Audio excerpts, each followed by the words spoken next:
الحمد لله رب العالمين والعاقبة للمتقين ولا عدوان إلا على الظالمين وأشهد أن لا إله إلا الله وحده لا شريك له ولي الصالحين وأشهد أن محمدا عبده ورسوله وصفيه من خلقه وخليله سيد الأولين والآخرين اللهم صل عليه وعلى آله وصحبه ومن اتبعهم بإحسان إلى يوم الدين أما بعد.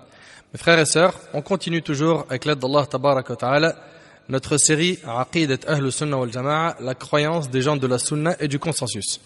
On continue toujours l'explication du cinquième pilier de la foi au jour dernier. Et notre thème aujourd'hui avec l'aide d'Allah Tabaraka wa Ta'ala est le faux Messie, qu'on appelle Al-Masih Ad-Dajjal, le faux Messie. Permettez-moi, avant de rentrer directement dans le vif du sujet, de vous parler donc du faux Messie, du Messie Ad-Dajjal, de vous parler de l'ordre des grands signes de la fin des temps. Si les grands signes se produisent, l'heure les talonnera.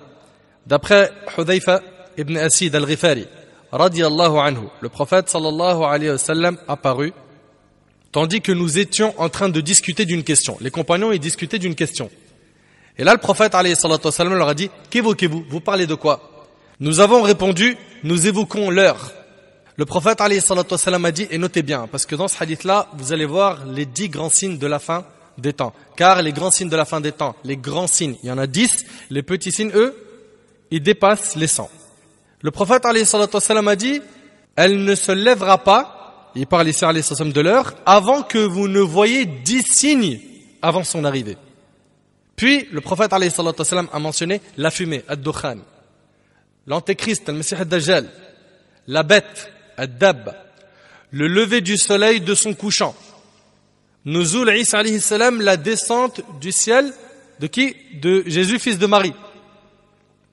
La sortie de Ya'juj et Ma'juj, Gog et Magog. 3 engloutissements. Un en Orient, un en Occident et un troisième dans la péninsule arabique. Quant au dernier de ces signes, il s'agira d'un feu qui jaillira du Yémen et forcera les gens à se rendre vers leur lieu de rassemblement rapporté par l'imam muslim. Ici, on a 10 grands signes.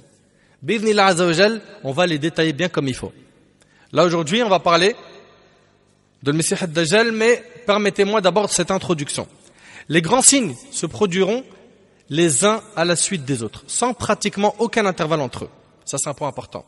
Leur arrivée successive est comparable au collier dont le nœud qui retient les perles a été rompu. Dès que la première perle tombe, les autres la suivent sans tarder. Anas ibn Malik radiyallahu anhu rapporte que le prophète sallallahu alayhi wa sallam a dit: les signes de l'heure sont comparables aux perles enfilées dans un fil. Si celui-ci est rompu, les perles se suivent les unes après les autres, rapportées par le Hakim avec une chaîne de transmission authentique. Le prophète alayhi salatu wa sallam a informé que l'avènement d'une grande guerre entre les musulmans et les byzantins aura lieu en premier. Puis les musulmans conquerront Constantinople. Ensuite viendra le faux Messie, Ad-Dajjal. Mu'adh ibn Jabal radiyallahu anhu a rapporté que le prophète alayhi salatu wa sallam a dit: la prospérité de Jérusalem sera due à la dévastation de Yathrib. La dévastation de Yathrib aura lieu avant l'avènement de la grande guerre. Yathrib, c'est quoi? Médine. La dévastation de Yathrib aura lieu avant l'avènement de la grande guerre. La grande guerre aura lieu avant la conquête de Constantinople. La conquête de Constantinople aura lieu avant la venue du faux Messie, Ad-Dajjal. Et c'est rapporté ici par l'imam Abu Daoud. Ce que le prophète alayhi salatu wa sallam dit, c'est que ces événements se suivront dans leurs avènements, dans leur venue. La grande bataille qui surviendra entre les musulmans et les byzantins est cette bataille que le prophète alayhi salatu wa sallam a surnommée la grande guerre. Après que les musulmans auront triomphé des byzantins, ils conquerront Constantinople. Ensuite, Al-Dajjal, le faux Messie, viendra. Après la venue de ce dernier, viendra Isa alayhi salam, le prophète Jésus, fils de Marie, qui descendra et tuera le faux Messie. Ensuite, Ya'juj et Ma'juj sortiront à cette époque-ci. Puis Allah tabaraka wa ta'ala les anéantira à son époque, à l'époque de Isa alayhi salam. L'ordre chronologique jusqu'ici est clair et évident. Là, sur 10 grands signes, on en a 3 qui sont clairs. On a 1, le faux Messie, puis après on a la descente de Isa alayhi salam qui va le tuer, puis on a Gog et Magog. L'ordre jusque-là est clair. Quant à l'ordre chronologique du restant des grands signes, il en reste combien? 7. 7, on en a cité que 3. le faux Messie. 2, la descente de Isa alayhi salam. 3, Gog et Magog, Ya'juj et Ma'juj. Pour ce qui est des signes qui restent, c'est pas tout à fait clair. Je parle ici de l'ordre. Quant à l'ordre chronologique du restant des grands signes, il n'est pas tout à fait clair. Le lever du soleil de son couchant, la sortie de terre de la bête, le lever du soleil de son couchant, la sortie de la bête et le jaillissement du feu qui forcera les gens à se rendre à leur lieu de rassemblement auront lieu sans aucun doute après la venue de l'Antéchrist, al-Masih ad-Dajjal, ou le faux Messie. Et cela, après qu'il y ait eu quoi? La descente de Isa, et puis Ya'juj et Ma'juj, Gog et Magog. Mais quel est celui d'entre ces signes qui précédera l'autre? C'est-à-dire, entre le lever du soleil de son couchant, la sortie de la bête et le jaillissement du feu qui rassemblera les gens. Le hadith de Hudayfa est explicite sur le fait que le jaillissement du feu qui forcera les gens à partir du Yémen pour se rassembler en Syrie sera le dernier signe. Donc on a le dernier. Le dernier, dans le hadith de Hudayfa qu'on a cité tout à l'heure, qui est rapporté par Muslim, et le hadith il dit quoi? Le dernier de ces signes sera un feu qui jaillira du Yémen et qui forcera les gens à se rendre vers leur lieu de rassemblement. C'est rapporté par Muslim. Donc on a 3 signes qui sont le Masih ad-Dajjal, d'accord, le faux Messie. On a aussi la descente de Isa alayhi salam et on a juste après Gog et Magog. Ça c'est bon pour leur ordre. Puis à la fin on a quoi? On sait que le dernier signe c'est la sortie du feu. Il reste donc 6 signes à classer. Le lever du soleil de son couchant, la sortie de la bête, la fumée, les 3 engloutissements, un en Orient, un en Occident et un dans la péninsule arabique, cela il faut les classer. Quant au lever du soleil de son couchant et à la sortie de la bête, ils auront lieu après la descente de Jésus, Isa alayhi salam, après qu'il aurait tué le faux Messie et après l'anéantissement de Gog et Magog à son époque, après la perversion des musulmans et la disparition de l'islam et avant le jaillissement du feu qui forcera les gens à se rendre à leur lieu de rassemblement. Mais lequel apparaîtra en premier? Le lever du soleil ou la sortie de la bête? Dr Al-Ashkar rahimahullah a dit: nous sommes vraiment dans l'incapacité d'être formels là-dessus parce que le prophète sallam lui-même n'a pas été explicite sur ce point. Clair? N'hésitez pas à m'arrêter et me dire j'ai pas compris. Quant au hadith de Abdullah ibn Amr radiyallahu anhu an jami' as-sahaba, où est cité qu'il a entendu le prophète alayhi salatu wassalam dire: le premier signe de l'heure qui se manifestera sera le lever du soleil de son couchant et la sortie de la bête dans la matinée. Et quel que soit le signe qui aura lieu le premier, l'autre signe se produira immédiatement après, rapporté par Muslim. Et Al-Hakim Abu Abdullah rahimahullah a dit: il semble que le lever du soleil de son couchant devancera la sortie de la bête et que celle-ci sortira au cours de ce jour ou d'un autre qui lui sera plus proche. Il n'est pas permis de prendre le hadith d'Abdullah ibn Amr en tant qu'argument afin d'affirmer que le lever du soleil de son couchant aura lieu avant la venue du faux Messie, avant la descente de Isa et avant la sortie de Gog et Magog, en se basant sur la parole du prophète sallam. Le premier signe de l'heure qui se manifestera sera le lever du soleil de son couchant. Cela étant dit, quel est le premier des signes de la fin approchante du monde? La réponse à cette question est que la primauté ne peut être que relative. Et là, je vous demande vraiment de vous accrocher. Et cette relativité fait que différents événements ont été qualifiés de premiers signes. Ce qu'il faut comprendre, c'est qu'il y a plusieurs premiers grands signes de la fin des temps. Ce qui ressort des hadiths qu'on a vus, c'est que la venue du faux Messie, le Masih ad-Dajjal, sera le premier grand signe de l'entrée dans la phase du bouleversement général de la situation de la terre.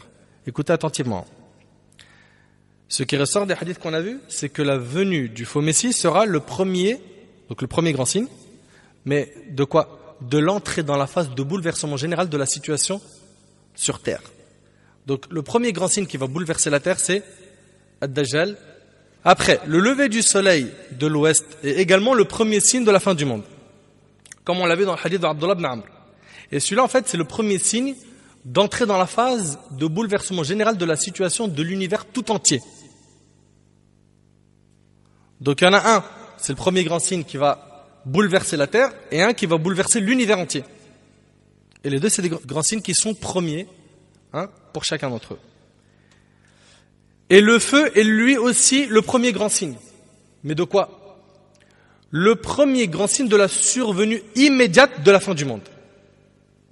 De la survenue immédiate de la fin du monde. Car immédiatement après lui, après la sortie de ce feu, ce sera effectivement la fin du monde. Pour résumer donc ces signes de la fin du monde, on a des signes de la proximité de celle-ci et ceux de son éminence. Alors ceux qui relèvent du premier type, on a la sortie du Dajjal, après on a la descente de Isa alayhi salam, après on a Gog et Magog, puis après on a les 3 engloutissements. D'accord? Puis le second type, c'est la fumée, le lever du soleil de l'ouest, la sortie de la bête, et pour terminer le feu qui rassemblera les hommes. Et tout ça c'est ce qui a été cité dans Fath al-Bari d'Ibn Hajar al-Asqalani rahimahullah. Je répète, donc on aura Ad-Dajjal, puis Isa alayhi salam, Gog et Magog, les 3 engloutissements. Ça fait combien de signes jusqu'à maintenant? Non, 3 engloutissements. Puis Dajjal, la descente de Isa et Gog et Magog. Là on en a 6, il en reste 4. On a dit qu'il y en avait 10. Il nous reste quoi? La fumée, le lever du soleil de l'ouest, la sortie de la bête et le feu qui rassemblera les hommes. Est-ce que c'est clair? C'est bon? Mes frères et sœurs, on a vu en résumé l'ordre des signes de la fin des temps et sans trop tarder, rentrons dans le vif du sujet d'aujourd'hui et parlons du faux Messie, Al-Masih ad-Dajjal. Ce sujet qui fait parler beaucoup de gens avec ignorance. Il n'y a qu'à ouvrir aujourd'hui le net, lire, écouter, visionner sur YouTube. On a énormément de n'importe quoi. On entend énormément de choses au sujet de Al-Masih ad-Dajjal. Des choses qui sont vraies et des choses qui sont fausses. Voyons clairement ce que dit Al-Qur'an ou Al-Sunnah avec la compréhension des pieux prédécesseurs sur Al-Masih ad-Dajjal. Première question, qui est le faux Messie? Al-Masih ad-Dajjal. Deuxième question, pourquoi a-t-il été appelé Al-Masih ad-Dajjal? Troisième question, quelle est sa description physique? Quatrième question, le faux Messie était-il vivant et était-il présent à l'époque du prophète alayhi salatu wassalam? Ensuite, Ibn Sayyad était-il le faux Messie? D'où apparaîtra le faux Messie? En combien de temps parcourra-t-il la terre? Quels seront ses pouvoirs? Comment se préserver de son épreuve? Que répondre à ceux qui nient son existence? C'est ce que nous allons essayer d'éclaircir bi'idhnillahi azza wa jal wa nasallahu tabarak wa ta'ala at-tawfiq wal-ikhlas. Mes frères et sœurs, l'épreuve du faux Messie est la plus grande épreuve qui atteindra l'humanité au cours de son histoire. Dans le Sahih de l'imam Muslim, Abu Dahma et Abu Qatada ont dit: nous passions auprès de Hisham ibn Amir pour nous rendre chez Imran ibn Hussein, c'est un compagnon, radiyallahu anhu. Un jour, Hisham dit: vous passez auprès de moi pour vous rendre chez des hommes qui n'étaient pas plus présents que moi auprès du messager d'Allah alayhi salatu wassalam, et qui ne connaissent pas autant que moi ces hadiths. J'ai entendu le prophète alayhi salatu wassalam dire, le hadith il est rapporté par Muslim, entre la création de Adam et le jour où l'heure arrivera, il n'y a pas une créature dont l'épreuve est plus redoutable que celle du faux Messie. Allahu Akbar. Sachez que les prophètes ont tous mis en garde leur communauté contre l'épreuve du faux Messie. Notre prophète Muhammad sallallahu alayhi wa sallam, quant à lui, a davantage prévenu sa communauté au sujet de ce dernier. Selon Abdullah ibn Umar radiyallahu anhuma, le prophète sallallahu alayhi wa sallam se leva devant les gens. Il loua Allah comme il se doit, puis parla du faux Messie en disant, écoutez ce qu'il va dire le prophète sallallahu alayhi wa sallam. Il dit aux compagnons: je vous mets en garde contre lui. Tout prophète a mis en garde contre lui. Et Nuh a averti son peuple contre lui. Allahu Akbar. Le prophète Nuh alayhi salam a parlé de Masih ad-Dajjal? Oui. Et Nuh a averti son peuple contre lui. Mais je vais vous dire une chose qu'aucun prophète n'a dit à son peuple. Le faux Messie est borgne et Allah n'est pas borgne, rapporté par Bukhari et Muslim. Le faux Messie est borgne et Allah n'est pas borgne et c'est rapporté par Bukhari et Muslim. Et d'après Abu Umama radiyallahu anhu, le prophète sallallahu alayhi wa sallam a dit: ô homme, il n'y a pas une épreuve plus redoutable que celle du faux Messie à la surface de la terre depuis qu'Allah a créé la descendance de Adam. Allah n'a pas envoyé un prophète sans qu'il mette en garde sa communauté contre le faux Messie. Je suis le dernier des prophètes et vous êtes la dernière des communautés. Il viendra donc inévitablement parmi vous, rapporté par Ibn Majah, Ibn Khuzayma dans son Sahih et Al-Hakim dans son Mustadrak. Mes frères et sœurs, voyons ensemble quelle est l'origine de son appellation Al-Masih ad-Dajjal. Ça veut dire quoi Al-Masih et ça veut dire quoi ad-Dajjal? Prenons d'abord le terme Al-Masih, traduit en français par le Messie. Alors, on a ici plusieurs définitions. L'imam al-Qurtubi, rahimahullah, a cité 23 avis concernant l'étymologie de ce terme. Vous imaginez? 23 avis concernant l'étymologie de ce terme. Mais, pour résumer, Al-Masih est la forme arabe de Messie. Comme Christ en est la traduction grecque. Vous entendez? Al-Masih est la forme arabe de Messie. Comme Christ en est la traduction grecque. Ceci explique que certains emploient à propos de Jésus, fils de Marie, le nom du Christ. D'accord? C'est-à-dire le Messie. Et au sujet du trompeur, donc Ad-Dajjal, il l'appelle l'antéchrist. Vous suivez jusque-là? Là, on est dans les définitions, c'est important. Le Messie, Al-Masih, est un terme utilisé pour désigner le véridique, mais aussi l'égaré, le menteur. Ainsi, le Messie, Isa ibn Maryam, est le véridique. N'est-ce pas? Et le faux Messie est l'égaré et le menteur. Allah tabaraka wa ta'ala a donc créé les deux Messies, dont l'un est l'opposé de l'autre. Il y a le Messie de la guidée, qui est le prophète Jésus, Isa, et il y a le Messie de l'égarement, qui est le faux Messie, ou l'antéchrist. C'est clair jusque-là ou pas? Isa, alayhi salam, est le Messie de la guidance. Il guérissait le borgne et le lépreux, et ressuscitait les morts avec la permission d'Allah. Quant au faux Messie, il est le Messie de l'égarement. Il troublera les gens avec ce qu'il recevra comme signe, tels que faire tomber la pluie, faire pousser la végétation et d'autres actes extraordinaires qu'on verra, Inch'Allah, durant cette conférence. On l'appelle aussi Masih. Messie, on parle ici de Dajjal, car l'un de ses yeux est effacé. Et en arabe, on dit Mamsouhul Ayn. D'accord? Et ça, c'est tiré d'un hadith. An-Nawas ibn Sam'an, radiyallahu anhu, rapporte que le prophète sallallahu alayhi wa sallam a dit, certes, le faux Messie a un œil effacé, Mamsouh al-Ayn, et c'est rapporté par Muslim. Vous suivez? Ou bien, on l'appelle aussi Al-Masih, on parle ici toujours de Dajjal, car il parcourra la terre en 40 jours. Et en arabe, on dit li'annahu yamsahu al-ard fi 40 yawma. Donc voilà, retenez qu'on l'appelle Al-Masih parce qu'il a un œil effacé ou bien parce qu'il parcourra la terre en 40 jours. Les deux sens ont été donnés. C'est bon? Taïb, ça c'est pour ce qui est du Messie. On a vu que Messie, ça désignait soit le véridique, soit le menteur et l'égaré. On a vu aussi que Masih, c'est parce qu'il a un œil effacé ou bien parce qu'il parcourra la terre en 40 jours. Maintenant, voyons le faux. Parce qu'on a Al-Masih, Ad-Dajjal, ce terme-là, du faux.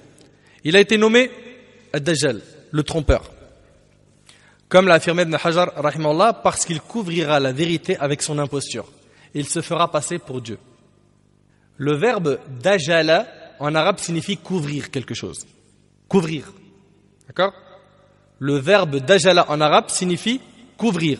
Ibn Durayd, rahimahullah, comme c'est cité dans Fath al-Bari, a dit en arabe, il a été nommé Al-Dajjal car il couvrira la vérité avec le mensonge. Il couvrira la vérité avec le mensonge. Puis certains ont dit parce qu'il parcourra toute la terre et d'autres ont dit il a été nommé ainsi car il couvrira la terre en s'y rendant partout. Le terme Dajjal est devenu distinctif du Messie borgne et menteur. Si on dit aujourd'hui Dajjal, nul autre que lui ne vient à l'esprit. Donc on a vu pour le faux et on a vu pour Messie ce que ça signifie. Maintenant voyons sa description physique. Le faux Messie est un humain. C'est un humain. Le faux Messie est un humain. De nombreuses descriptions de lui ont été faites dans les hadiths authentiques, afin que les gens le reconnaissent et pour les mettre en garde contre son mal. Ainsi, au moment de son apparition, les croyants le reconnaîtront et ne seront pas troublés par lui. Subhanallah, on va avoir une description bien précise du Masih ad-Dajjal. Faite par qui? Par Nabi alayhi salatu wassalam. Les gens en reconnaissance de sa description, faite par le prophète sallallahu alayhi wa sallam, ses caractéristiques le différencient des autres hommes. Donc parmi ces caractéristiques, il y a qu'il s'agit d'un homme. C'est un être humain, corpulent, jeune, avec un teint entre la rougeur et la blancheur. Vous me suivez? De taille courte, aux jambes espacées, cheveux crépus, front dégarni, cou large, l'œil droit effacé, ni proéminent, c'est-à-dire apparent, ni enfoncé, mais ressemblant à un raisin apparent, tandis que son œil gauche est couvert d'une couche épaisse. Donc en fait, ces deux yeux ont un défaut. Un avec lequel il ne voit pas du tout, c'est l'œil droit, et l'œil gauche a un défaut. Entre ses yeux est écrit kafara, en lettres espacées, ou kafir, ça veut dire quoi? Mécréant. Donc les deux manières citées ont été évoquées dans des hadiths du prophète alayhi salam, et tout ça on va le voir avec les preuves, Inch'Allah. Tout musulman sera capable de les lire, alphabet soit-il ou non. Il est également stérile et ne peut avoir d'enfant. Voilà ce qu'on a comme description de lui dans la sunna authentique. Quelles sont les preuves de ce que nous avons avancé? Que l'on voit ça tout de suite. Ibn Umar, radiyallahu anhuma, rapporte que le prophète sallallahu alayhi wa sallam a dit, tandis que je dormais, je me vis tourner autour de la Kaaba. Il s'agit donc d'un rêve. Et vous savez que les rêves des prophètes sont véridiques. Tandis que je dormais, je me vis tourner autour de la Kaaba. Il mentionna avoir vu Isa ibn Maryam et ensuite le faux Messie. Et se mit à le décrire en disant, c'est alors que je vis un homme, écoute attentivement, corpulent. Donc c'est un hadith qui dit corpulent, avec un teint entre la rougeur et la blancheur, cheveux crépus, borgne, son œil comparable à un raisin apparent. Ils dirent, l'homme qui ressemble le plus à ce faux Messie est Ibn Qattan, un homme de Khuza'a. Le hadith il est rapporté par Bukhari et Muslim. On continue ensemble la description du faux Messie. Deuxième hadith, Abdullah ibn Umar radiyallahu anhuma rapporte que le prophète sallallahu alayhi wa sallam évoqua la sortie du faux Messie parmi les gens et dit, certes, Allah Ta'ala n'est pas borgne, tandis que le faux Messie est borgne de l'œil droit. Son œil ressemble à un raisin apparent, rapporté par Bukhari et Muslim. Vous voyez bien, Bukhari, Muslim, c'est des hadiths qui sont authentiques.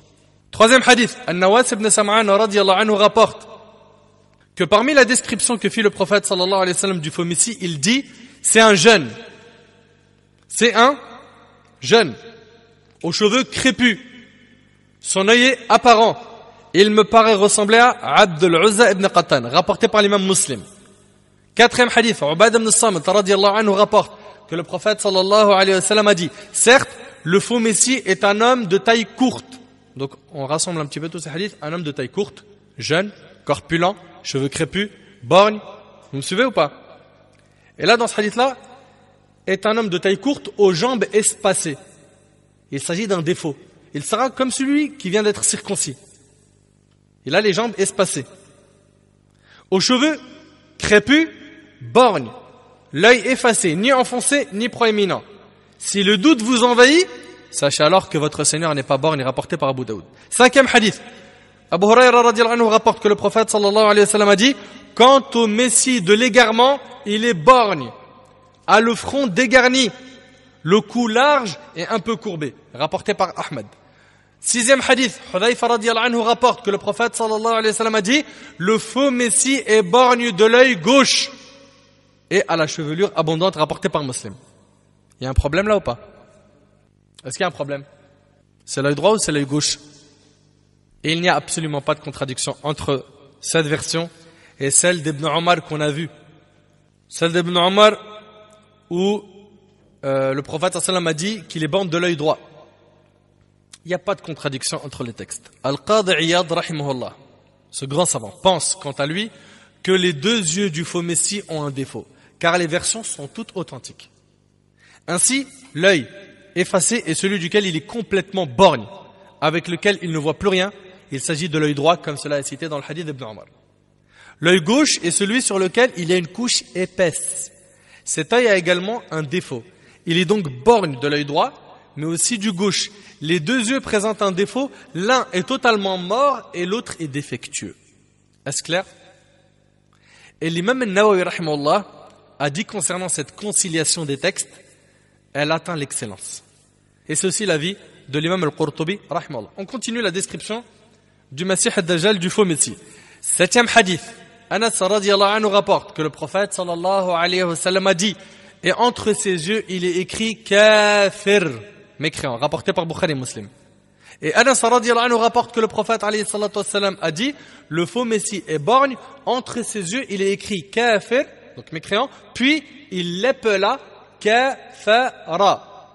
Et le prophète sallallahu alayhi wa sallam a dit, tout musulman le lira, rapporté par Muslim. Et selon Hudhayfa ibn Asid al-Ghifari radiyallahu anhu, le prophète sallallahu alayhi wa sallam a dit, tout croyant le lira, qu'il soit alphabète ou analphabète, rapporté par l'imam Muslim. L'imam al-Nawawi rahimahullah a dit la vérité à laquelle se rattachent les vérificateurs est que cette écriture est telle qu'elle. C'est une écriture réelle. C'est une écriture réelle. Allah tabarak wa ta'ala en a fait un signe parmi les signes clairs de sa mécréance, de son mensonge et de son imposture. Allah azza wa jalla la montrera à chaque musulman, alphabète et analphabète, et la dissimulera à ceux pour qui il désire la peine et le trouble, aucun empêchement à cela. Ça c'est dans Sharh de l'imam Muslim, c'est dans l'explication de Sahih Muslim. Cette écriture est réelle et doit être comprise au premier sens. Voilà ce que dit Ibn Hajar dans Fath al-Bari. Dans le hadith d'Abu Sa'id al-Khudri, radiyallahu anhu, il est décrit comme étant stérile. On parle ici du faux messie, qu'il est stérile, donc il n'a pas d'enfant. C'est rapporté par l'imam Muslim. Avec tous ces hadiths, on vient de prouver que c'est bien un être humain. Oui ou non? C'est un être humain. C'est pas une bête, c'est pas un monstre, c'est un être humain. Après avoir vu cette description physique, voyons un peu comment sera le monde avant la venue du faux Messie. Accrochez-vous. Mes frères et sœurs, les gens seront durement éprouvés peu de temps avant la venue du faux Messie. Le ciel retiendra sa pluie et la terre sa végétation. Il y aura une grande sécheresse et une grande famine. D'après Abu Umama radiyallahu anhu, le prophète sallallahu alayhi wa sallam a dit avant l'arrivée du faux Messie, 3 années de malheur. Écoutez bien, 3 années de malheur et d'angoisse viendront. Durant celle-ci, les gens seront atteints d'une sévère famine. La première année, Allah ordonnera au ciel de retenir le tiers de sa pluie et la terre de retenir le tiers de sa végétation. Imaginez-vous un petit peu. Le tiers de la pluie, le tiers de la végétation. Puis la deuxième année, il ordonnera au ciel de retenir les 2 tiers de sa pluie et à la terre de retenir les 2 tiers de sa végétation. Puis la troisième année, il ordonnera au ciel de retenir toute sa pluie. Alors il ne pleuvra plus une goutte. Allahu Akbar. C'est une fitna. 3 ans, il n'y a plus de pluie. La sécheresse. Et il ordonnera à la terre de retenir toute sa végétation. Alors plus une plante ne poussera. Il ne restera pas une bête vivante parmi les ruminants. Quelqu'un a dit, de quoi se nourriront-ils à ce moment-là? Le prophète sallallahu alayhi wa sallam répondit, ils se nourriront des paroles La ilaha illallah, Allahu Akbar et Alhamdulillah. Cela leur tiendra lieu de nourriture et c'est rapporté par Ibn Majah, Ibn Khuzayma dans son Sahih et Al-Hakim dans le Mustadrak. Le faux Messie était-il vivant et était-il présent à l'époque du prophète sallallahu alayhi wa sallam? Et si oui, est-ce qu'il existe jusqu'à aujourd'hui? Avant de répondre à ces 2 questions, il nous faut absolument analyser le cas d'Ibn Sayyad. Est-il lui le faux Messie ou est-ce un autre? Et si le faux Messie est un autre qu'Ibn Sayyad, existe-t-il avant de se manifester avec ses troubles ou pas? Alors pourquoi on va parler d'Ibn Sayyad? Ibn Sayyad s'appelle, écoutez attentivement, Safi ou Abdullah ibn Sayyad ou Abdullah ibn Sa'id. Il était des Juifs de Médine. Il était encore jeune lorsque le prophète sallallahu alayhi wa sallam arrivait à Médine. Certes, Ibn Sayyad était un imposteur. Parfois, il agissait en devin, prévoyant certaines choses et parfois il mentait. La rumeur à son sujet se propagea parmi les gens sur le fait qu'il était le faux Messie. La raison pour laquelle on va parler d'Ibn Sayyad, c'est qu'à son époque, il y a beaucoup de gens qui ont propagé une rumeur qui était que Ibn Sayyad était Al-Masih ad-Dajjal. Et il y a même des compagnons qui ont juré par Allah qu'il était Al-Masih ad-Dajjal parmi eux Omar ibn Khattab. Donc il faut à tout prix parler d'Ibn Sayyad et de voir les textes où il est cité. Le prophète alayhi salatu wassalam a voulu clarifier son cas parce que la rumeur s'est propagée parmi les gens et il voulait savoir alayhi salatu wassalam est-ce que c'était bien le Messie ad-Dajjal, le faux Messie ou non. Le prophète s'est rendu auprès d'Ibn Sayyad en cachette pour qu'Ibn Sayyad ne le remarque pas, dans l'espoir d'entendre quelque chose de sa part. Imaginez-vous, hein. C'est-à-dire que là, on est bien d'accord que le prophète n'a pas reçu d'informations de la part d'Allah concernant Ibn Sayyad. Il n'a pas l'information, est-ce bien lui le Messie ad-Dajjal ou non. À Médine, une rumeur se propage concernant Ibn Sayyad en disant que c'est lui le Messie ad-Dajjal. Donc le prophète il est parti en cachette, le surveiller, voir son comportement, l'analyser, voir de plus près. Et il lui a adressé des questions susceptibles de le dévoiler. Voyons les hadiths qui parlent de tout ça. Abdullah ibn Umar radiyallahu anhu rapporte que son père Omar se rendit en compagnie du prophète sallallahu alayhi wa sallam avec un groupe auprès d'Ibn Sayyad. Donc le prophète sallallahu alayhi wa sallam, Omar ibn Khattab et un groupe. D'accord? Ils le trouvèrent en train de jouer avec des enfants près de la citadelle des Banu Mughala, tandis qu'il était proche de la puberté. Donc c'était encore un enfant. Il n'était pas encore pubère. Celui-ci ne se rendit pas compte jusqu'à ce que le prophète frappa le dos d'Ibn Sayyad de sa main et lui dit « Témoignes-tu que je suis le messager d'Allah ?» Ibn Sayyad le regarda alors et dit « Je témoigne que tu es le messager des analphabètes. » Et en fait, les analphabètes, c'était qui? C'était les Arabes. Ibn Sayyad, quant à lui, demanda au prophète sallam « Et toi, témoignes-tu que je suis le messager d'Allah ?» Imaginez-vous. Il n'est pas pubère, il s'agit d'un enfant. Le prophète lui dit « Est-ce que tu témoignes que je suis le messager d'Allah ?» Il lui dit « Je témoigne que tu es le messager des analphabètes. » Puis après Ibn Sayyid, il pose la question au prophète, il lui dit « Et toi, tu témoignes que je suis le messager d'Allah ?» C'est impressionnant. Alors le prophète se détourna et dit « Je crois en Allah et en ses messagers. » Puis le prophète l'interroge, le questionne pour analyser un peu plus son cas. Il lui dit « Que vois-tu? Que vois-tu en ce moment ?»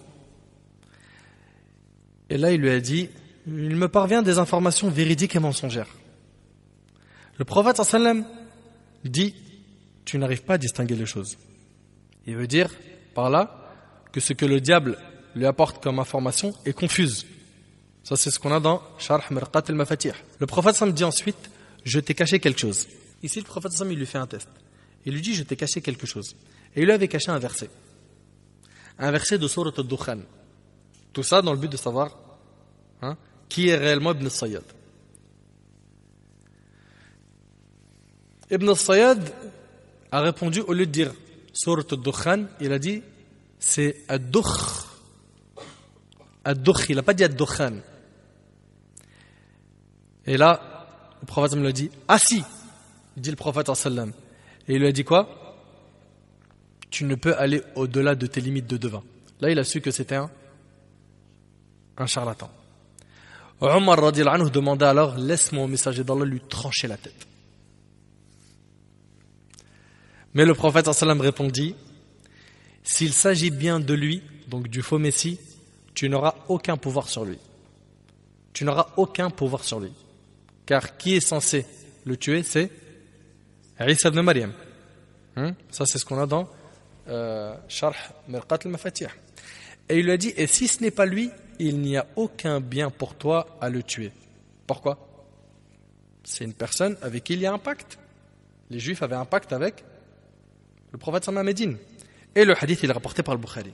Ainsi le prophète sallam le testa avec Surat al-Dukhan pour éclaircir son cas. En fait il était question du verset suivant. Fartaqib yawma ta'ti as-sama'u bidukhanin mubin. Eh bien attends le jour où le ciel apportera une fumée visible. Surat al-Dukhan. Dans une autre version, le prophète sallam lui demanda « Que vois-tu » Il répondit « Je vois un trône sur l'eau. » Un trône sur l'eau. Le prophète sallam lui dit « Tu vois le trône d'Iblis sur la mer. » Et que vois-tu d'autre? Il dit « Je vois des choses vraies et un mensonge. » Ou des choses mensongères et une vérité. Et le prophète alayhi salatu wassalam de dire « Les choses lui sont confuses, laissez-le. » Rapporté par Muslim. Et il arrivait que le prophète sallam envoie des compagnons pour en savoir plus au sujet d'Ibn Sayyad. Abu Dharr radiyallahu anhu rapporte que le prophète sallam m'envoya auprès de sa mère, auprès de la mère d'Ibn Sayyad, en me disant demande-lui combien de temps elle l'a porté. Elle l'a porté dans son ventre. Je me rendis auprès d'elle et lui demandai. Elle répondit je l'ai porté durant 12 mois. Il m'envoya une nouvelle fois auprès d'elle en me disant interroge-la au sujet du cri qu'il a poussé à l'accouchement. Donc on voit bien que le prophète sallam cherche à avoir des informations à son sujet. Je retournai donc chez elle et l'interrogeai. Elle dit il poussait le cri d'un enfant d'1 mois. Ensuite le messager d'Allah alayhi salatu wassalam lui a dit à qui? À Ibn Sayyad, je t'ai caché quelque chose. Ibn Sayyad a dit tu as caché la corde d'une brebis grisâtre et Ad-Dukhan. Il essaya alors de dire Ad-Dukhan mais il n'y arriva pas, il disait Ad-Dukh, Ad-Dukh. Et c'est rapporté par Ahmad. Ibn Kathir rahimahullah dit Ibn Sayyad obtient des informations à la méthode des devins, d'après les dires des djinns qui tronquent les mots. C'est pour cela qu'il dit il s'agit de Ad-Dukh au lieu de Ad-Dukhan. Dès lors, le prophète sallam connut sa source, à savoir qu'elle est démoniaque, et lui a dit assis. Assis, il lui a dit assis. Tu ne peux aller au-delà de tes limites. Et ça, c'est dans Tafsir Ibn Kathir. Le prophète sallam est allé vers lui une autre fois, comme l'a rapporté l'imam Muslim, d'après Salim ibn Abdullah dans son Sahih. C'est rapporté par l'imam Muslim. Salim a dit, j'ai entendu Abdullah ibn Umar radiyallahu anhu dire, le messager d'Allah alayhi salam est allé après cela en compagnie d'Ubay ibn Ka'b al-Ansari radiyallahu anhu vers la palmeraie où se trouvait Ibn Sayyad. Lorsque le messager d'Allah alayhi salam est entré dans la palmeraie, il s'est mis à se cacher derrière les troncs de palmiers. Il a tenté de profiter de l'inattention d'Ibn Sayyad afin d'entendre quelque chose de lui. Et cela avant qu'Ibn Sayyad ne le voie. Le messager d'Allah alayhi salam l'a vu allongé sur un lit, dans un vêtement en velours, un murmure émanait de lui. Un murmure émanait de lui.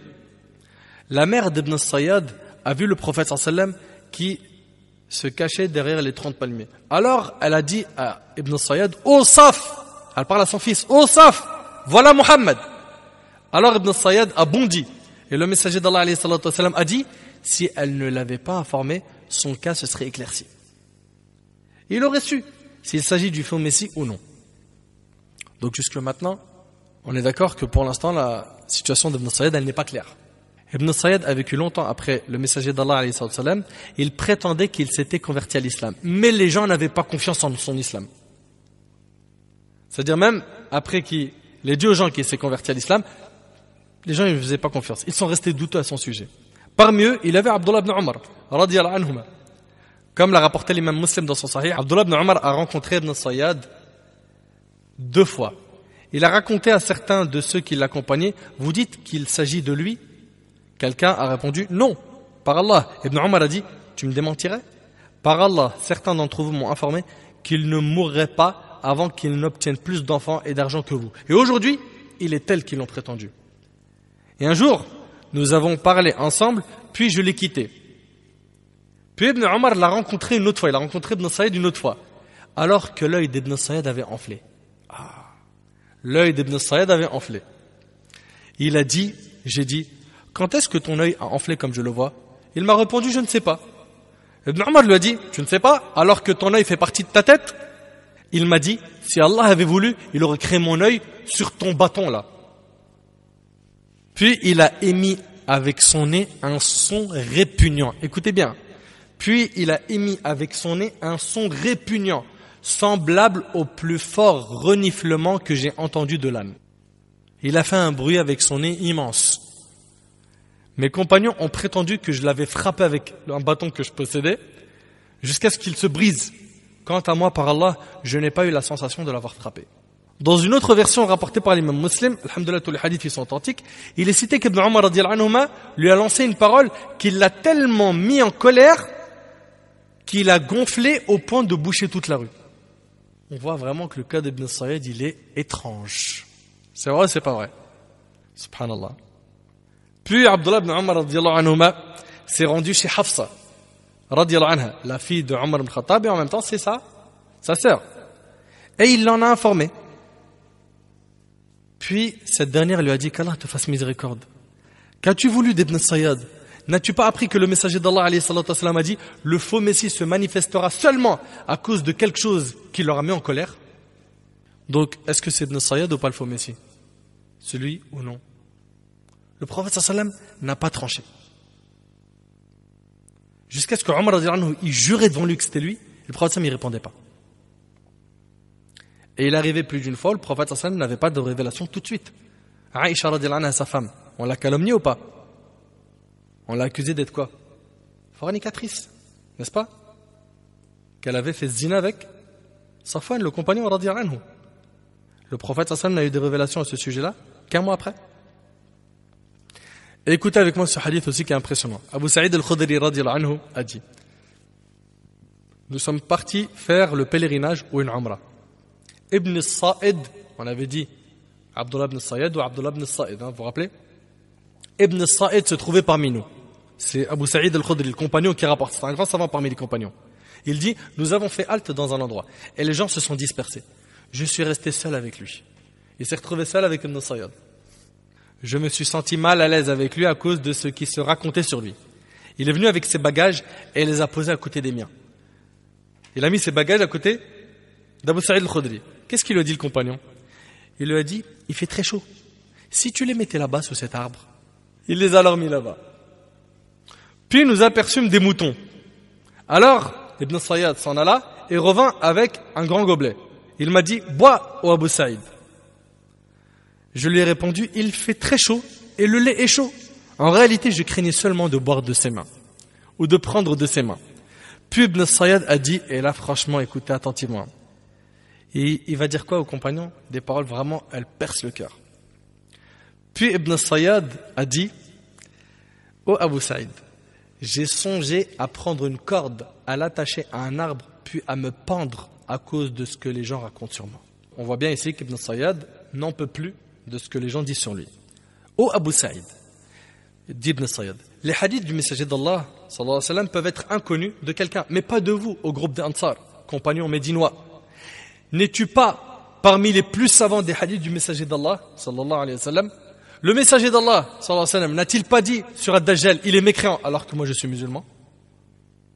Le messager d'Allah alayhi wa sallam n'a-t-il pas dit qu'il est stérile et n'aura pas d'enfant, tandis que j'ai laissé mon enfant à Médine?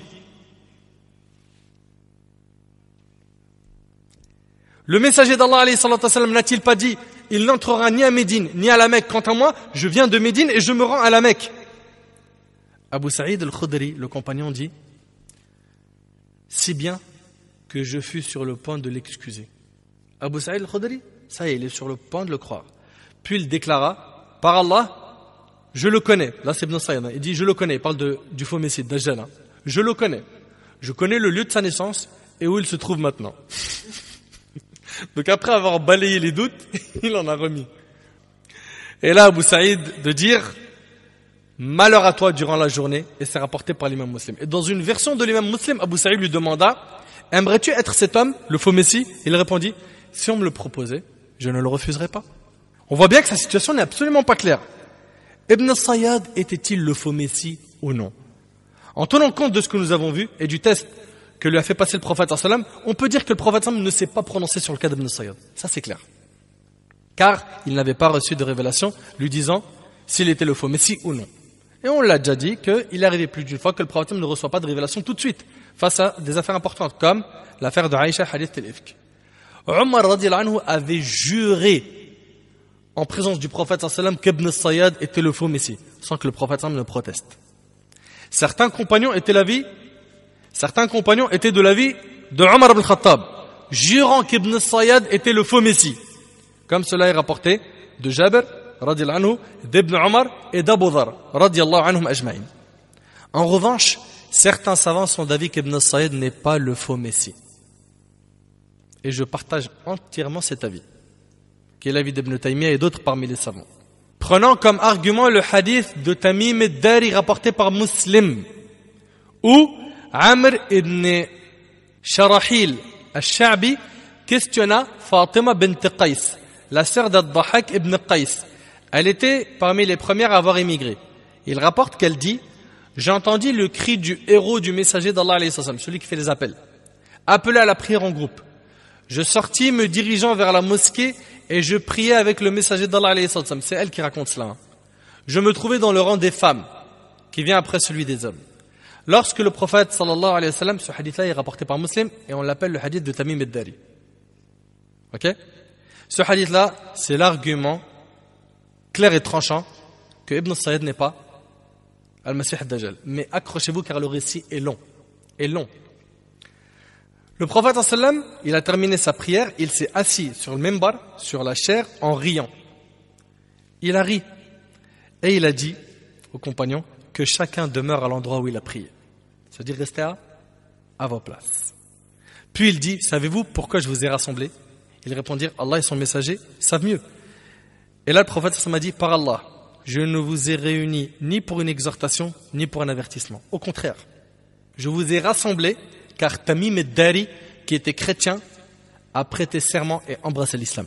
Il s'est converti à l'islam. Il m'a conté un récit confirmant ce que je vous ai dit au sujet du faux messie.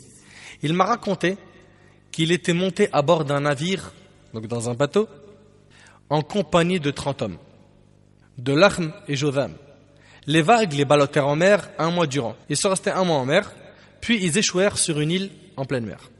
Ils restèrent dans le navire jusqu'au coucher du soleil, puis s'installèrent sur les barques du navire et débarquèrent sur l'île. Ils sont descendus après du bateau pour rester sur l'île. vint alors à leur rencontre une bête tellement velue qu'on ne distinguait même pas la partie avant de son corps de sa partie arrière. Il y avait tellement de poils dans cette bête qu'on ne savait pas en fait où était la partie avant de la bête de sa partie arrière. Ils s'écrièrent « Malheur à toi! Qui es-tu donc ?» Et elle de répondre « Je suis l'espionne. » Une bête qui parle. Écoutez, le hadith il est rapporté par Muslim. Soyez tranquilles. « Je suis l'espionne. » Ils reprirent.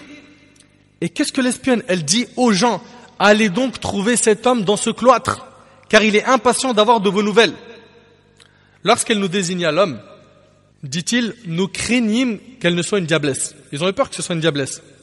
Alors nous partîmes à la hâte. Ils se sont précipités jusqu'à entrer dans le cloître et voilà qu'on y trouva la personne la plus incroyable que l'on ait vue et la plus fortement enchaînée.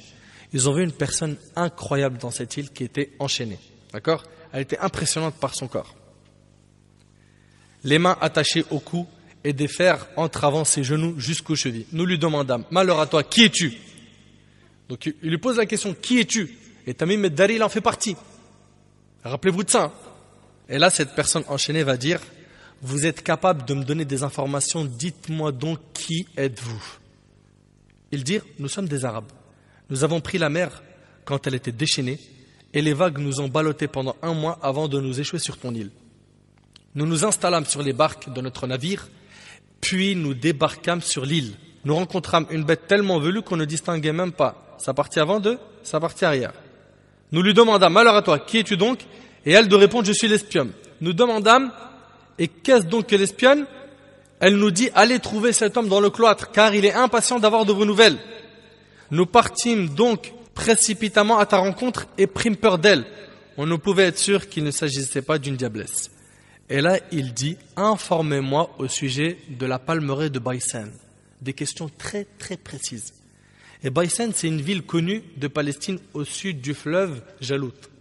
Et là, ils vont lui dire, que veux-tu savoir à son sujet, de la palmeraie de Baysan? Je vous questionne au sujet de ces palmeraies. Sont-ils encore productifs? Oui, dirent-ils. Et là, cet homme de dire, bientôt, ils ne donneront plus de fruits. Il leur dit, bientôt, ils ne donneront plus de fruits. Informez-moi au sujet du lac de Tibériade, dit l'homme enchaîné. C'est un lac d'eau douce en Palestine. Que veux-tu donc savoir à son sujet? A-t-il encore de l'eau? Oui, ses eaux sont abondantes. Bientôt, ces eaux disparaîtront. Informez-moi au sujet du puits de Zorar. C'est une ville située au bord de la mer Morte, au sud-est. Que veux-tu savoir à son sujet? Il dit, a-t-il encore de l'eau dans le puits où ses habitants irriguent-ils encore leur terre de son eau? Oui, ses eaux sont abondantes et ses habitants utilisent encore son eau pour l'irrigation. Et là, ce même homme enchaîné va dire, informez-moi au sujet du prophète des illettrés. Qu'a-t-il fait? Il est parti de la Mecque, dirent-ils, et s'est établi à Yathrib. Yathrib, c'est Médine. Les Arabes l'ont-ils combattu? Oui, dirent-ils. Et lui de dire, qu'a-t-il fait d'eux? Et nous de l'informer qu'il avait dominé tous les Arabes qui étaient à sa portée et ils lui ont obéi. Et là, l'homme enchaîné va dire, cela est-il arrivé? Oui, dirent-ils. Et là, il va dire, en fait, cela est préférable pour eux de lui obéir. Je vais vous dire qui je suis. Je suis certes le faux Messie. Allahu Akbar. Imagine-toi un peu la scène. Je suis certes le faux Messie. Et j'aurai bientôt l'autorisation de sortir. Alors je me manifesterai. Je parcourrai la terre et il n'est pas une cité dans laquelle je n'entrerai. Et ce durant 40 nuits. Si ce n'est la Mecque et Taïba. Taïba, c'est Médine. Il ne pourra pas rentrer à la Mecque et à Médine. Et il va expliquer, il va dire, car elles me seront toutes deux interdites. Chaque fois que je voudrais entrer dans l'une d'elles, un ange viendra à ma rencontre, un sabre dégainé en main, pour m'en repousser. Et chaque quartier de la ville sera gardé par des anges qui la protègent. Franchement, ça fait bien peur. Il existe et il est sur cette île. Jusqu'aujourd'hui. Où est cette île? Allahu A'lam. Il n'a pas encore reçu l'ordre de sortir. Le prophète sallam, frappant son bâton sur la chair, a dit, celle-ci est Taïba, Médine, hein? Celle-ci est Taïba, celle-ci est Taïba. Ne vous avais-je pas entretenu de tout ceci? Les gens répondirent alors, si. Et là, il va dire, alayhi sallam, ce qui m'a plu dans le récit de Tamim, c'est qu'il confirme le récit que je vous avais raconté. Également, à propos de Médine et de la Mecque? N'est-il pas dans la mer du Cham ou dans la mer du Yémen? Non, mais plutôt du côté de l'Orient. Et là, le prophète nous dit où est-ce qu'il est. Du côté de l'Orient, du côté de l'Orient. Et il désigna l'Orient de sa main. Fatima termine, voilà ce que j'ai retenu du messager d'Allah, sallallahu alayhi wa sallam, et le hadith, il est rapporté par l'imam Muslim. Dans ce hadith, on y voit quelques signes avant-coureurs. Tamim ad-Dari relate que le faux messie, qu'il a rencontré de façon inattendue dans une île, lui a posé 3 questions. La première concernait les dattiers de Baysan, n'est-ce pas? La deuxième, le lac de Tibériade, et la source de Zorar. Ali al-Qari rahimahullah écrit qu'il y a dans ces 3 événements des signes de la proximité de sa sortie. C'est clair? Voyons maintenant les avis des savants concernant Ibn Sayyad. L'imam al-Bayhaqi rahimahullah, parlant du hadith de Tamim qu'on vient de citer, le long hadith, dit on y trouve que le grand trompeur qui sortira à la fin des temps est un autre qu'Ibn Sayyad. Ce dernier, à savoir Ibn Sayyad, est l'un des trompeurs et menteurs dont a informé le prophète sallam de leur apparition, et la majorité d'entre eux sont apparus. On peut penser que ceux qui affirment qu'Ibn Sayyad est le faux messie n'ont pas entendu le récit de Tamim. Vous me suivez? Sinon, la conciliation entre les 2 informations est très contestable. Car comment pouvait-il être sur le point d'atteindre la puberté du vivant du prophète sallam, D'ailleurs, il l'a rencontré et l'a questionné, et en même temps être âgé, emprisonné dans une île en pleine mer, enchaîné par des liens de fer et cherchant à savoir si le prophète était apparu ou non. C'est pas possible. Donc on voit bien que ce n'est pas la même personne. Ibn Sayyad et Dajjal, c'est 2 personnes différentes. Est-ce bien clair? Ici, Ibn Hajar rahimahullah, il dit, on peut supposer qu'il faisait cela. Donc il jurait qu'Ibn Sayyad était le faux messie avant d'entendre l'histoire de Tamim. Puis quand il l'a entendu, il ne jurait plus. Cheikh l'Islam Ibn Taymiyyah rahimahullah a dit, le cas d'Ibn Sayyad a posé problème pour certains compagnons. Ils ont pensé qu'il était le faux messie. Le prophète sallam ne s'était pas prononcé jusqu'à ce qu'il se soit assuré par la suite qu'il n'était pas le faux messie, mais de la catégorie des devins, de ceux dont le cas est diabolique. C'est pour cela qu'il l'a testé. D'accord? Ibn Kathir rahimahullah a dit, en bref, Ibn Sayyad n'est pas le faux messie qui sortira sans le moindre doute à la fin des temps, sur base du hadith de Fatima ibn Qais, qui lui est un argument décisif à ce niveau. Et pour information, notez ça, Ibn Kathir rahimahullah, qui est un élève d'Ibn Taymiyyah, il mentionne qu'il avait embrassé l'islam et que son fils Umara, le fils d'Ibn Sayyad, était l'un des plus nobles tabi'in, de qui l'imam Malik et d'autres ont rapporté beaucoup de hadiths de lui. Donc Ibn Sayyad, il avait un enfant qui s'appelait Umara, qui lui était un parmi les grands savants de qui l'imam Malik prenait de lui. C'est impressionnant. Et le grand savant Ibn Hajar rahimahullah a cité dans Al-Isaba cette parole de l'imam al-Zahabi. Et parmi ses enfants, il y a Umara ibn Abdullah ibn Sayyad. Il faisait partie des meilleurs musulmans parmi les compagnons de Saïd ibn al-Musayyib. Saïd ibn al-Musayyib, c'était le plus grand savant des tabi'in de son époque à Médine. Malik rahimahullah et d'autres ont rapporté de lui des hadiths, fin de ce qu'a dit Ibn Hajar. Pour ce qui est du serment de Omar ibn Khattab, sachez qu'il n'exprime pas toujours la certitude yaqin. Cela exprime aussi parfois la plus grande probabilité. Ibn Hajar rahimahullah l'a écrit en commentaire de ce serment de Omar à propos d'Ibn Sayyad. Il a dit في الحديث جواز الحلف بما يغلب على الظن, que dans le hadith il y a l'autorisation de jurer avec une grande probabilité. Taïb, l'endroit de l'apparition du faux messie. Le faux messie apparaîtra du côté de l'Orient. C'est ce qu'on a vu dans le hadith de Tamim à la fin, n'est-ce pas? Il apparaîtra du côté de l'Orient, de Khorasan. Alors il parcourra la terre et ne laissera de cité sans y entrer, à l'exception de 2 villes, Médine et Mecca, n'est-ce pas? Il ne pourra pas y entrer, car des anges les protègent.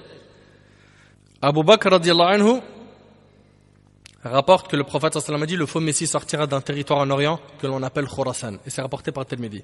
Et il y a d'autres précisions concernant le lieu de sa sortie et de ses nombreux partisans. Ibn Hajar rahimahullah a dit dans Fath al-Bari, quant à savoir d'où il sortira, c'est du côté de l'Orient de manière catégorique. Combien de temps va-t-il rester sur terre? An-Nawas ibn Sam'an radiyallahu anhu rapporte, un matin, le messager d'Allah alayhi salatu wa sallam parla du faux messie. Tantôt il minimisa son importance et tantôt il l'amplifia, au point que nous crûmes qu'il était déjà dans nos palmerets. Quand nous allâmes ensuite trouver le messager d'Allah, il comprit ce qui se passait dans nos têtes. Il nous dit, quelle raison importante vous fait venir à moi? Nous dîmes au messager d'Allah, tu nous as parlé ce matin du faux Messie, tu as tantôt minimisé son importance et tu l'as tantôt amplifié, si bien que nous crûmes qu'il était déjà dans nos palmerets.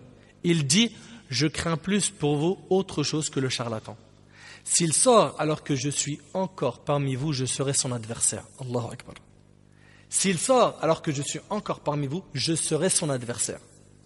Et s'il sort alors que je ne suis plus parmi vous, chacun de vous sera lui-même son adversaire. L'adversaire de qui? Du faux Messie. Et Allah est celui à qui je confie chaque musulman. Ce faux Messie sera un jeune homme, aux cheveux crépus et à l'œil éteint. Il me semble comparé à Abdul Uzza ibn Qattan, que celui qui vit jusqu'à son apparition lise sur lui les premiers versets de Surat Al-Kahf. Et ça, on va le voir après en détail, Inch'Allah. Il sortira d'une route entre la Syrie et l'Irak. Il aura déjà largement semé la corruption à droite et à gauche. Ô serviteurs d'Allah, cramponnez-vous à votre foi. Nous dîmes, ô messager d'Allah, combien de temps va-t-il rester sur terre? Il dit, écoutez attentivement, 40 jours.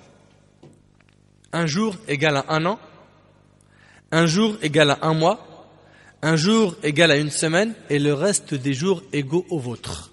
Ça fait combien de temps au total? Un jour, parmi ces 40, va durer un an.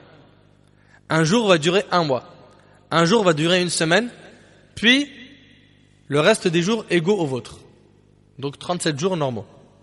Donc ça fait 37, plus 7, plus un mois, plus un an. Ce qui fait, il va rester 1 an, 2 mois et 2 semaines sur terre. Est-ce bien clair? Ce hadith il est rapporté aussi par l'imam Muslim.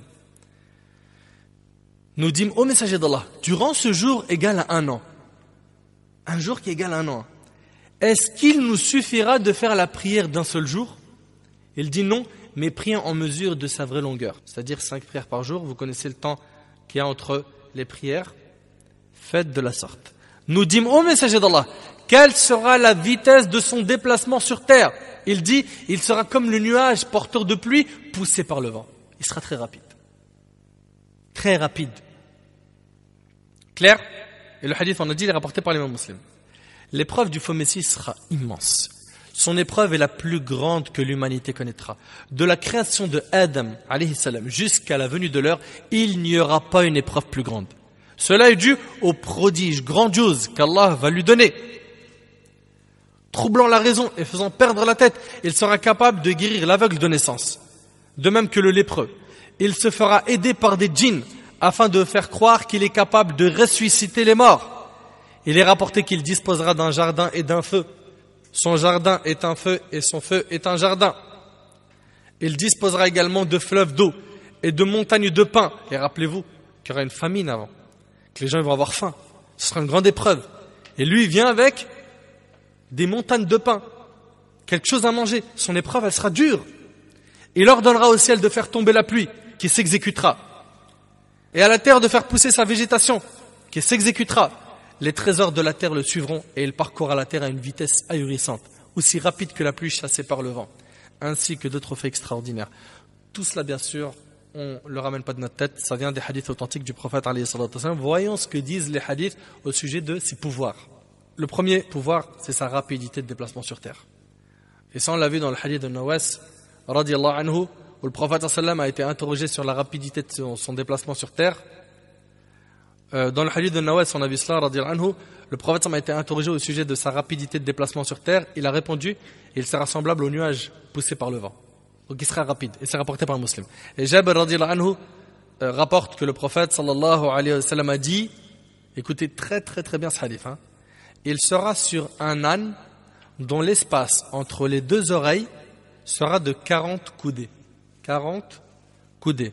Et c'est rapporté par Ahmed dans le Musnad et sa chaîne de transmission est authentique. Soit environ 25 mètres. Entre quoi? Les 2 oreilles. Alors, est-ce qu'il s'agira d'un avion ou d'autre chose? Allahu a'lam. Donc on a dit 1, c'est sa vitesse de déplacement sur terre. de son jardin et son feu. Son jardin et son feu. Le faux messie aura avec lui ce qui donnera l'impression d'être un jardin et un feu, ou ce qui ressemblera à un fleuve d'eau et à un fleuve de feu. Par quoi il troublera les gens. Cependant, la réalité de ces choses ne sera pas ce qu'elle paraît aux gens, car ce qu'ils verront comme étant du feu sera en fait de l'eau fraîche. Et ce qu'ils verront comme étant de l'eau fraîche sera du feu. D'après Hudhayfa radhiyallahu anhu, le prophète sallallahu alayhi wa sallam a dit: le faux messie aura avec lui un jardin et un feu. Or, son feu sera un jardin et son jardin sera un feu, rapporté par Muslim. Et d'après Hudhayfa radhiyallahu anhu, le prophète alayhi salatu wa sallam a dit au sujet du faux messie: il aura avec lui de l'eau et du feu. Son feu sera de l'eau fraîche et son eau sera du feu, rapporté par Bukhari et Muslim. Et Muslim rahimahullah a rapporté en plus dans une autre version: ne périssez donc pas en choisissant ce que vous prendriez comme de l'eau. Ne périssez donc pas en choisissant ce que vous prendriez pour de l'eau. Et Hudhayfa radhiyallahu anhu rapporte également que le prophète alayhi salatu wa sallam a dit: je connais mieux ce dont dispose le faux messie que lui-même. Il dispose de 2 fleuves qui coulent. L'un est à vue d'œil une eau transparente et l'autre semble à vue d'œil être un feu attisé. Si cela arrive à l'un de vous, qu'il aille au fleuve qu'il croit être un feu, qu'il ferme les yeux, puis qu'il baisse la tête et en boive. Écoutez bien. Si cela arrive à l'un de vous, qu'il aille au fleuve qu'il croit être un feu, qu'il ferme les yeux, puis qu'il baisse la tête et en boive, car il s'agira d'une eau fraîche rapportée par Muslim. Il est évident, d'après les textes, que les gens ne discerneront pas réellement ce que le faux messie possédera. Clair ? Ce qu'ils verront ne représentera pas la réalité, mais il s'agira du contraire. C'est pour cela qu'il a été spécifié dans certains hadiths du Sahih de Muslim qu'il viendra et il aura avec lui ce qui ressemblera à un jardin et à un feu. Celui que l'on affirmera être le jardin sera un feu. Troisièmement, il aura recours aux démons. Dans le long hadith d'Abu Umama radhiyallahu anhu, le prophète alayhi salatu wa sallam a dit: parmi ces épreuves, il y a ce qu'il dira aux bédouins. Qu'est-ce qu'il va dire aux bédouins? Si je te ressuscite ton père et ta mère, attesteras-tu que je suis ton Seigneur? Le bédouin dira oui. C'est alors que deux démons se présenteront à lui sous l'aspect de son père et de sa mère, qui lui diront: ô mon fils, suis-le, car c'est ton Seigneur. Et c'est rapporté par Ibn Majah. Ouais. Non, c'est des épreuves lourdes. Hein. Ne pensez pas que c'est des petites épreuves. Hein. Et puis, peut-être certains d'entre nous se disent: bon, ça va, on a été prévenus, donc l'histoire, elle est réglée. L'affaire, elle est importante, elle est dure. Quatrièmement, les corps inanimés et les animaux exécuteront ses ordres. Une autre épreuve encore, parmi les siennes, avec lesquelles Allah subhanahu wa ta'ala testera ses serviteurs: il ordonnera au ciel de pleuvoir. Et celui-ci pleuvra. Et à la terre de laisser pousser sa végétation. Et celle-ci la fera pousser. Et n'oubliez pas la famine, n'oubliez pas qu'ils auront faim. N'oubliez pas. Il appellera les animaux, et ceux-ci l'obéiront. Il leur donnera aux sites en ruine de faire sortir les trésors enfuis en eux, et ils s'exécuteront. Dans le hadith de Nawas ibn Sam'an qu'on a cité tout à l'heure, le prophète alayhi salatu wa sallam a dit: il leur donnera au ciel de pleuvoir, à la terre de faire pousser sa végétation, et leur bétail reviendra au soir avec des bosses plus hautes, des pies plus ballonnés et plus gras que jamais. Ensuite, il ira à un peuple, les invitera à le suivre, et ils refuseront ses propos. Alors il les laissera, et le lendemain, ils retrouveront leur terre asséchée, ne possédant plus rien de leurs biens. Il passera près d'un site en ruine et lui dira: fais sortir tes trésors. Ainsi, ces trésors le suivront, tels les abeilles suivant leur reine. Le hadith est rapporté par Muslim. Parmi aussi les pouvoirs qu'il aura, il y aura le fait de tuer et de ressusciter un certain jeune homme.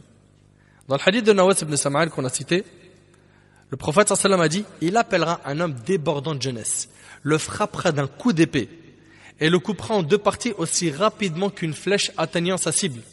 Il l'appellera ensuite et le voici qu'il se dressera devant lui, le visage rayonnant de joie en souriant, rapporté par Muslim.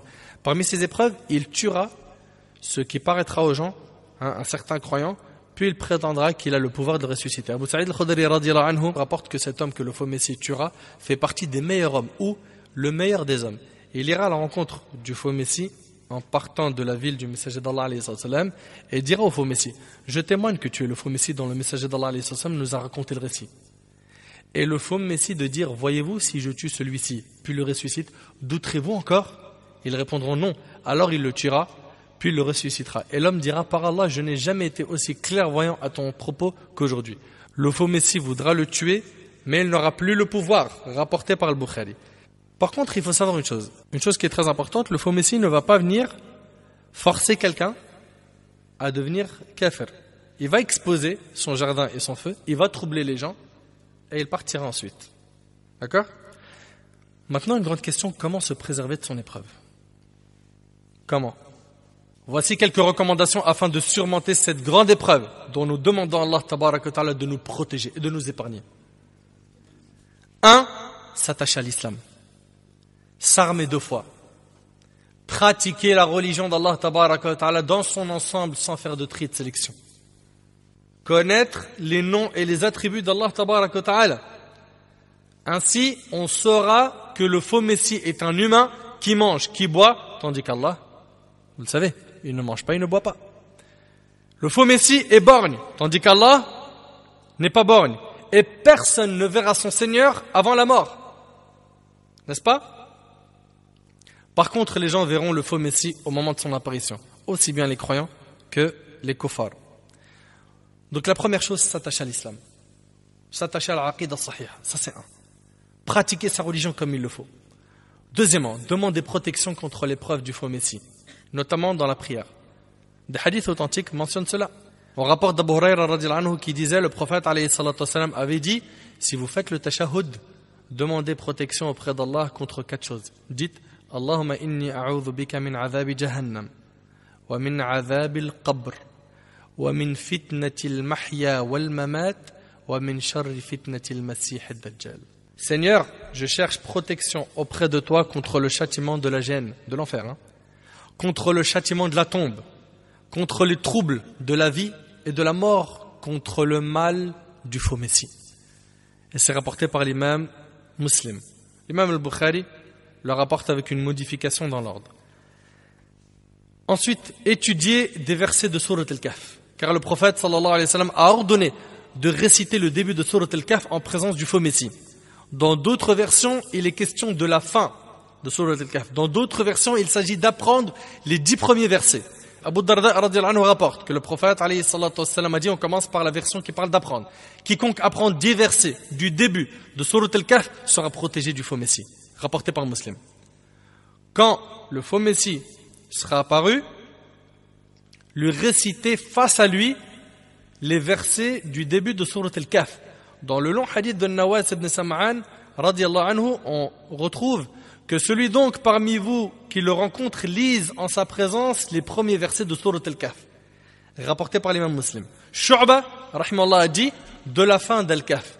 Et Hammam dit du début d'al-Kahf. Rapporté par Muslim. L'imam al-Nawawi, rahimahullah, a dit la raison en cela est les prodiges et les signes évoqués à son début. Celui qui les médite ne sera ainsi pas troublé par le faux messie. Il en est de même pour la fin. Voilà ce qu'a dit l'imam Nawawi. Aussi, il faudra fuir le faux messie et s'éloigner de lui. Dans le cas où il apparaît et que nous sommes vivants, que chacun d'entre nous le fuit. Et que personne ne se dise, tiens, par curiosité, j'aimerais le voir. La meilleure des choses sera bien sûr d'habiter à la Mecque ou à Médine, car comme nous l'avons vu dans le hadith de Tamim, radhiyallahu anhu, le faux messie n'entrera pas dans ces 2 lieux sacrés. D'ailleurs, il n'entrera pas non plus à la mosquée de Jérusalem. Et pas que là-bas, à la mosquée de Tour. La preuve, Junada ibn Abi Umayya al-Azdi, rahimahullah, relate. Je partis en compagnie d'un homme parmi les Ansar pour rencontrer l'un des compagnons du prophète sallallahu alayhi wa sallam. Nous dîmes, raconte-nous ce que tu as entendu le messager d'Allah alayhi wa sallam dire au sujet du faux messie. Et là, il fit son récit et dit, il demeurera sur terre 40 matins, durant lesquels il atteindra toute source, mais n'approchera pas 4 mosquées. La mosquée sacrée, la mosquée de Médine, la mosquée de Tour et la mosquée de Jérusalem. Le hadith est rapporté par Ahmed et le Cheikh Al-Arnaout l'a authentifié. Il convient donc aux musulmans, lorsque le faux messie se manifestera, de s'éloigner de lui à cause des ambiguïtés et des faits extraordinaires manifestes qu'Allah lui aura donnés afin d'éprouver les gens. C'est ainsi qu'un homme pensant être croyant et affermi se présentera au faux messie, puis le rejoindra. Il y a des gens croyants, pensant qu'ils vont tenir, ils vont aller le voir et ils vont le rejoindre. Nous demandons à Allah subhanahu wa ta'ala de nous protéger de son épreuve. ainsi que tous les musulmans. Écoutez attentivement ce hadith. Imran ibn Hussein radiyallahu anhu rapporte que le messager d'Allah alayhi salatu wassalam a dit: celui qui entend dire que le faux messie est là, qu'il s'éloigne de lui. Par Allah, le prophète Sami jure, par Allah, l'homme ira à sa rencontre pensant qu'il est croyant. Pourtant, il le suivra à cause des ambiguïtés qu'il présentera ou vu les ambiguïtés qu'il présentera. Rapporté par Abu Daoud. Franchement, ça fait peur ou pas? Ça fait vraiment peur. Pense pas que parce que tu as sa description, tu sais à quoi il ressemble, que tu es à l'abri. C'est un grand trouble, une grande fitna. Il s'agit d'un très grand trouble. Quant à la mort du faux Messie, oui, le Messie Dajjal va mourir. C'est Isa ibn Maryam qui le tuera. Et subhanallah, on a des descriptions incroyables concernant la descente de Isa alayhi salam et comment est-ce qu'il va tuer Al-Masih Dajjal et dans quel endroit Isa alayhi salam va descendre. Et bien sûr, comme vous le savez, le prochain cours qu'on va faire, ça sera la descente de Isa alayhi salam. Donc je ne vais pas détailler comment est-ce qu'il va le tuer, etc. Tout ça, on le remet à la semaine prochaine, bi'idhnillah. Il y a ici une ambiguïté à éclaircir. Les savants se sont interrogés sur la raison pour laquelle le faux Messie n'a pas été mentionné dans le Coran, malgré la gravité de son épreuve, l'avertissement des prophètes contre lui et l'ordre de demander protection contre son épreuve dans la prière. Ibn Hajar, rahimahullah, dans Fath al-Bari, a étalé les réponses à cette ambiguïté. Il a été dit qu'il est cité, donc Ad-Dajjal, parmi les signes mentionnés dans la parole « Yawma ya'ti ba'du ayati rabbik » لا ينفع نفسا إيمانها لم تكن آمنت من قبل أو كسبت في إيمانها خيرا قل انتظروا إنا منتظرون. Le jour où certains signes de ton Seigneur viendront, la foi en lui ne profitera à aucune âme qui n'avait pas cru auparavant ou qui n'avait acquis aucun mérite de sa croyance. Ces signes sont en fait le faux Messie, le lever du soleil, de son couchant et la bête. Ce sont ceux qui sont cités dans certaines explications de ce verset. Abu Hurayra radiyallahu anhu rapporte, le hadith il est chez l'imam Muslim, en rapportant en effet que le prophète alayhi salam a dit: il est trois choses qui, lorsqu'elles apparaîtront, la foi en lui, en Allah, ne profitera à aucune âme qui n'avait pas cru auparavant ou qui n'avait acquis aucun mérite de sa croyance. Exactement le même contenu qu'on a dans le verset. Le lever du soleil de son couchant, le faux Messie et la bête rapportés par Muslim. Le Coran a mentionné la descente de Isa alayhi salam. Et Isa est celui qui tuera le faux Messie. Il s'est donc contenté de citer le Messie de la guidée plutôt que le Messie de l'égarement. Vous suivez? De plus, les Arabes ont l'habitude de se limiter à la citation de l'un des deux opposés, pas l'autre. L'un des deux opposés, pas l'autre. Il y a le Messie de la guidée et le Messie de l'égarement. Allah s'est contenté ici de citer le Messie de la guidée. Allah tabaraka wa ta'ala a parlé que du Messie de la guidée dans le Coran. Ensuite, le Coran n'a pas cité le faux Messie par mépris à son égard. Ça, c'est Ibn Hajar rahimahullah qui rapporte ça. Par mépris, il n'a pas été cité. Pourquoi? Car il prétendra à la seigneurie. Il prétendra être le Seigneur. Mais une question. Il y a quelqu'un qui a prétendu être le Seigneur et il a été cité dans le Coran. Pharaon. Oui ou non? Si on objecte que Pharaon est cité dans le Coran, bien qu'il ait prétendu à la seigneurie et à la divinité, on dira que le cas de Pharaon est réglé et fini. Il a été cité comme leçon pour les gens. Mais le cas du faux Messie n'aura lieu qu'à la fin des temps. Ainsi, il n'a pas été cité pour que cela soit une épreuve, car sa prétention à la seigneurie est tellement manifeste qu'elle ne mérite même pas que sa fausseté soit démontrée. Mes frères et sœurs, il est important que chacun d'entre nous parle du faux Messie aux membres de sa famille, à ses proches, aux gens qui sont autour de lui, afin que les gens sachent le reconnaître et qu'ils soient sur leur garde. L'imam al-Safarini rahimahullah a dit: il incombe à tout savant de propager les hadiths du faux Messie aux enfants, aux femmes et aux hommes. Et il est rapporté que parmi les signes annonciateurs de sa venue figure le fait d'oublier de parler de lui sur les manabir, les chairs. C'est-à-dire que les imams ils vont plus en parler sur le mimbar.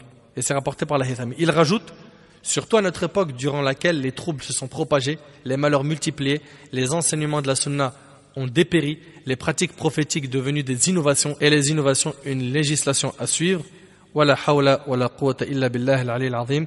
أسأل الله تبارك وتعالى أن ينفعني بما قلت وأن ينفعكم بما سمعتم. هذا ما أعلم والله تبارك وتعالى أعلى وأعلم. سبحانك اللهم وبحمدك، أشهد أن لا إله إلا أنت، أستغفرك وأتوب إليك. جزاكم الله خير، والسلام عليكم ورحمة الله وبركاته.